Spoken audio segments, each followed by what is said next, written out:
Bonsoir tout le monde, j'espère que vous allez bien, j'espère que vous vous portez bien. L'Algérie, la police algérienne et les services de sécurité en Algérie sont au cœur d'une grande affaire en ce moment en France. L'un des plus gros narcotrafiquants de l'histoire de France pratiquement et de la France actuellement, le baron du milieu marseillais qui est d'origine algérienne, un certain Mohamed Djiha, alias Mimou, selon la presse française et les communiqués, les informations qui nous parviennent du ministère de l'Intérieur français, il fait partie du top 3 des barons de drogue les plus puissants et les plus dangereux de France. Il vient d'être arrêté en Algérie grâce à une opération policière menée visiblement conjointement entre les services de sécurité français et algériens. On n'en sait pas plus sur cette collaboration. Alors certaines sources parlent d'une collaboration entre les deux pays, d'autres sources qui parlent d'une action commune, d'une action totalement solitaire et menée par les services de sécurité en Algérie, et que les services de sécurité en Algérie ont juste exécuté un mandat d'arrêt international qui avait été délivré par la justice française et qui n'ont pas été beaucoup aidés par leurs collègues français. Il faut savoir que dans ce domaine-là, les relations sont très compliquées entre la police algérienne et française. Les deux pays ont une relation judiciaire beaucoup plus fluide et adaptée et efficace que la relation entre les deux polices, les polices nationales algériennes et françaises, pour des raisons que nous avons déjà expliquées précédemment au cours de l'émission.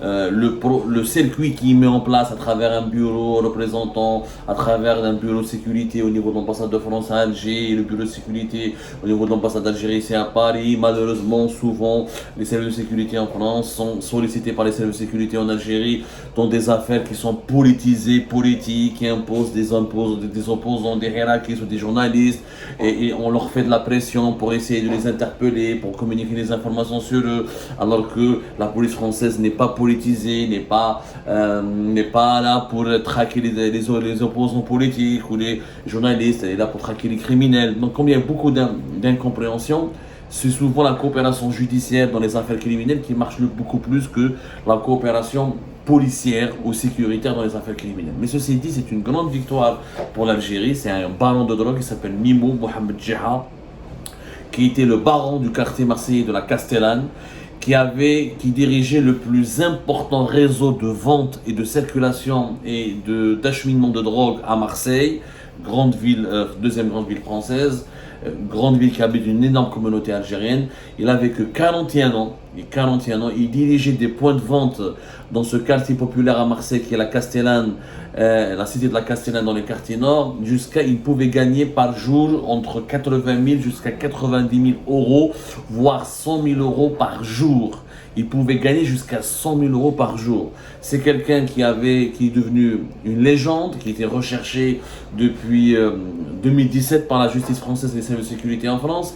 Il avait été condamné en 2019 pour blanchiment d'argent, mais il était surtout condamné récemment pour une peine de 30 ans de prison en mai 2023 pour avoir commandité un règlement de compte en 2017 sur une aire d'autoroute en France. Mimou Hadel est devenu quelqu'un de très recherché, mais il était insaisissable. On sait que d'après les autorités françaises qu'il avait transféré beaucoup de son argent à Dubaï. Il vivait entre Dubaï, l'Algérie et le Maroc, mais il était insaisissable. Il utilisait des fausses identités et se déguisait. Il avait un réseau très puissant qui lui permettait d'avoir des faux papiers, des faux passeports ou là des fausses identités pour se cacher à Dubaï, en Algérie et au Maroc. Il a fini par être arrêté selon une information confirmée par le journal Le Dimanche auprès d'une source officielle algérienne le 15 juin dernier du côté d'Oran. Et c'est une très grosse prise. C'est une très grosse prise qui démontre que l'Algérie est capable vraiment de lutter très efficacement quand elle le veut réellement, de lutter très efficacement contre les réseaux criminels internationaux les plus dangereux. C'est vraiment un énorme et un gros trafiquant de drogue. C'est pas le Pablo Escobar, mais Mimou Hadel s'est imposé ces dernières années comme étant l'un des plus gros bailleurs et l'un des plus gros distributeurs et parrains de la drogue, des réseaux de la drogue à Marseille. D'ailleurs, il est tellement puissant, Ejmaa, que Aujourd'hui, il y a des règlements de compte à Marseille depuis ces dernières semaines. Si vous suivez un petit peu la presse française, il y a des règlements, il y a une guerre de gangs entre les différents gangs à Marseille. Mais les zones qui sont contrôlées par le réseau Ta'ada Mohamed Chahad à Mimo, rien ne se passe, personne n'a été touché. Aucun gang n'a osé s'attaquer à lui parce qu'il est considéré comme un chef incontesté qui inspire la peur et qui est suivi aveuglement, pour reprendre les termes du Monde, qui cite des enquêteurs marseillais qui étaient à sa traque, qui le traquaient depuis de nombreuses années. Alors, Hadamimo, il était spécialisé, il avait des connexions au Maroc, il ramenait de la drogue depuis le Maroc, ensuite il a revendu à Marseille, ensuite il s'est développé ailleurs que dans la filiale marocaine du simple cannabis, il a commencé à faire les drogues dures, comme la cocaïne, l'héroïne, il travaille notamment avec des filières de l'Amérique du Sud, il ramenait de la drogue depuis la Belgique, depuis la Hollande, depuis Amsterdam et Anvers en Belgique, pour essayer ensuite de les vendre et de les écouler sur le marché français, notamment sur le marché marseillais. Certains des enquêteurs français qui ont témoigné dans les colonnes de la presse française, notamment dans les colonnes du quotidien Le Monde, ils racontent qu'il fait Mimo, l'arabe, parce que Marseille, il y avait deux types de gangs, deux types de réseaux criminels. Il y a les réseaux criminels corses. Les Corses sont très connus pour avoir été l'un des milieux mafieux les plus puissants de Marseille, et le milieu maghrébin, essentiellement algérien. Souvent, les deux milieux mafieux sont trop tués, et souvent les Corses dominaient beaucoup les gros trafics de drogue. Adam Mimo, il a réussi à dominer les Corses, il a réussi même à leur imposer un accord de paix. Les services de sécurité en France, on l'ont filmé même le 26 septembre 2017, une réunion qui a été organisée entre plusieurs parrains de la drogue, plusieurs parrains de la mafia corse, avec un émissaire d'un Mimo, l'Algérien Mimo, qui s'appelle Karim Bourannami. Il y avait Michel Campanella, parrain historique de Marseille. Il y avait aussi Joseph Manconi, qui est une figure importante du milieu mafieux corse à Marseille. Ils se sont entendus pour faire un accord de paix et pour ne plus se faire la guerre et pour partager le gâteau du trafic de drogue à Marseille. C'était donc quelqu'un de très puissant. Depuis le 1er janvier 2023, il y a eu 23 personnes qui ont été tuées dans des règlements de compte entre plusieurs gangs à Marseille. Sauf que les zones contrôlées, les points contrôlés par Adam Mimo n'ont jamais été touchés.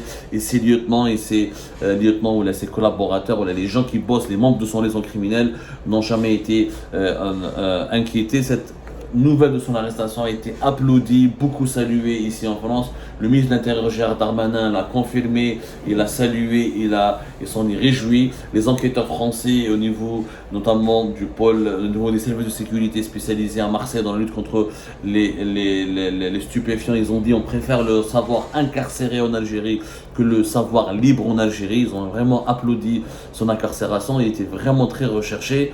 Et pourtant c'est quelqu'un de pratiquement très discret. C'est un mafieux comme d'une grande diaboliquement intelligent, puisque sur son casier judiciaire, il ne s'est jamais fait connaître par des dérapages. D'après la presse, d'après les autorités françaises, il n'avait que des infractions routières. Il n'y avait que des infractions routières. Il a été vraiment reconnu. C'est à partir de 2017, à cause d'un règlement de compte, c'est là qu'il a commandité un règlement de compte, c'est là où il s'est fait connaître, où la police française a commencé à le débusquer, ou à le démasquer. Auparavant, il était très très discret, qu'il a des petites condamnations pour des infractions routières, pour des délits très très mineurs. Mais il est devenu, en un laps de temps très court, à la tête d'une organisation criminelle qui est l'une des plus puissantes et les mieux structurées dans le trafic de stupéfiants.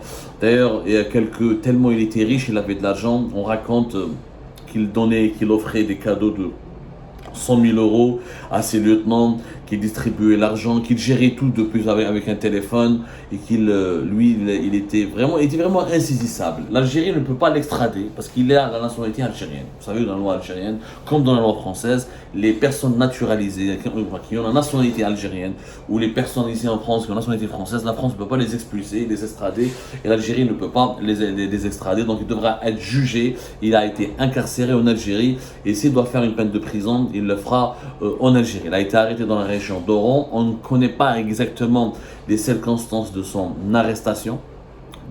Les autorités algériennes n'ont rien voulu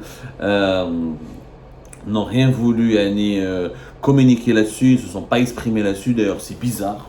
C'est très bizarre, alors que l'Algérie, notamment la police algérienne, la justice algérienne, adore se mettre en valeur et se mettre en avant, ce qui est légitime. Je ne comprends pas pourquoi d'ailleurs ils n'ont pas communiqué sur cette prise, qui est important. Ce qui d'ailleurs soulève certaines interrogations, parce qu'il y a des sources, des relais d'Amimo, il connaît des gens au sein du système algérien, il est en train de négocier avec le système algérien, peut-être pour ne pas faire beaucoup de prison, pour ne pas extrader vers la France. Est-ce qu'il a des complices? On ne sait pas. On ne va pas en tout cas faire des rabat-joie.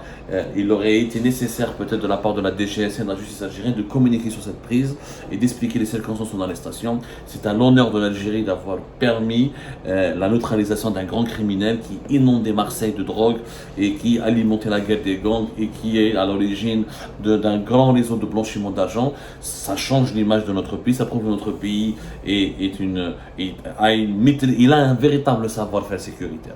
Nous avons un véritable savoir-faire sécuritaire et c'est bien de faire la promotion dans notre pays de son efficacité sécuritaire. Donc je ne comprends pas pourquoi les autorités algériennes pourquoi aucun mot de la part ni dans la presse algérienne ni de la part des autorités algériennes jusqu'à preuve du contraire. Peut-être qu'à travers cette émission, voilà, après notre vidéo, ils vont être un petit peu ils vont être secoués un petit peu. Il était appelé d'ailleurs le fantôme, le fantôme Madame Mimou, parce que c'était une grosse pointure et vraiment la police, les autorités françaises avaient beaucoup de mal à pouvoir l'arrêter. Vraiment beaucoup de mal. Donc c'est une bonne nouvelle en soi. Bravo au service de sécurité en Algérie et en espérant qu'il sera déjà comment dirais-je, qu'il sera jugé, qu'il y aura un procès équitable. Ce qui est inquiétant, peut-être c'est inquiétant, et là je ne veux pas faire le rabat-joie, c'est que d'après certaines sources ici en France, c'est que c'est pas la première fois qu'il a été arrêté. Il aurait été déjà arrêté une première fois à Bjeya. Il avait même été présenté au procureur de la République du tribunal d'Amizoul, qu'il a décidé de le placer sous contrôle judiciaire, qu'il n'a pas décidé de l'emprisonner. C'est bizarre. C'était en 2020, apparemment, en 2020, parce qu'il avait déjà fait l'objet d'un précédent mandat d'arrêt international le 2 décembre 2019 pour l'histoire de l'assassinat, le règlement de compte commandité sur une autoroute, la A55 entre Marseille et Martigues dans le sud de la France. Donc il avait déjà été arrêté, mais il n'a jamais été emprisonné. Cette fois-ci, il a été arrêté et emprisonné d'après les informations qui sont parvenues aux autorités françaises depuis l'Algérie. Ça reste un dossier qui est ténébreux, qui est assez bizarre. Et le silence des autorités algériennes là-dessus est inquiétant. Moi, je conseille à mon pays, aux autorités de mon pays, de communiquer là-dessus, de s'exprimer là-dessus en toute transparence. C'est encore une fois une victoire pour le service de sécurité. Et j'espère qu'il n'y aura pas des personnes qui sont tentées d'utiliser cette affaire pour monnayer, pour utiliser ce parrain d'un droit comme monnaie d'échange dans les négociations avec la France. Et j'espère surtout qu'il n'y a pas certains réseaux qui vont essayer de l'aider ou de le secourir pour le sortir de prison. On va suivre ce dossier à Mimo et on vous tiendra au courant de tout ce que nous avons pu confirmer comme information dans nos prochaines éditions, Inch'Allah, dans nos prochaines émissions. Prenez soin de vous, à tout à l'heure.